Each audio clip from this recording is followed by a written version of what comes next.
Hello friend, இன்றைக்கி chicken குழம்பு தாங்க.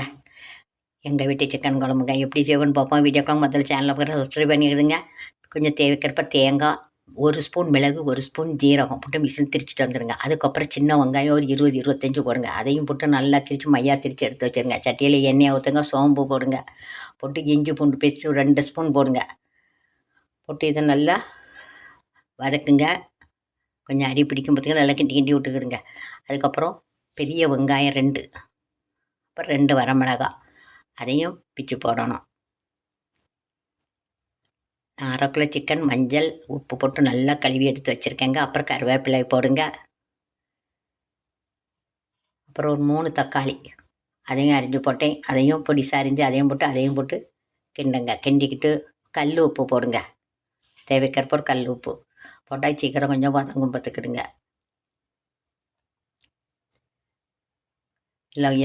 சிக்கன் எல்லோரும் ஒவ்வொரு மெத்தடில் செய்வாங்க. இந்த மெத்தடில் ரொம்ப சூப்பராக இருக்கும். இதுக்கு மிளகுலாம் நிறையா போட்டாலும் ரொம்ப நல்லாயிருக்கும்.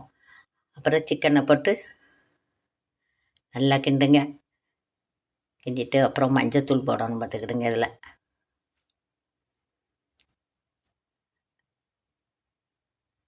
மஞ்சத்தூள் போட்டு கிண்டுங்க. அதுக்கப்புறம் 2 ஸ்பூன் குழம்பு மிளகாய்த்தூள், 1 ஸ்பூன் சிக்கன் மசாலா போட்டு அது நல்லா கிண்டுங்க. கிரேவி நல்லா வந்துடும். அதுக்கப்புறம் தேங்காய் கிரேவியை ஊற்றணும். அது ஊற்றினா நல்லா குழம்பு ரொம்ப திக்காக இருக்கும் பார்த்துக்கிடுங்க.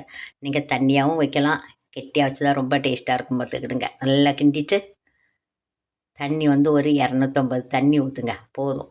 நல்லா கெட்டியாக இருந்தால் ரொம்ப நல்லாயிருக்கும். நீங்கள் கொஞ்சம் அதிகம் வேணால் கொஞ்சம் தண்ணியாக வச்சுக்கலாம். தண்ணி குழம்பு மாதிரியும் வச்சு சாப்பிட்லாம்.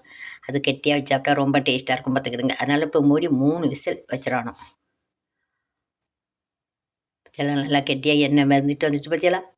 இது காலையில் சப்பாத்திக்கு சாப்பிட்றலாம், சாதம், தோசை, இட்லிக்கெலாம் ரொம்ப சூப்பராக இருக்கும் பார்த்துக்கிடுங்க.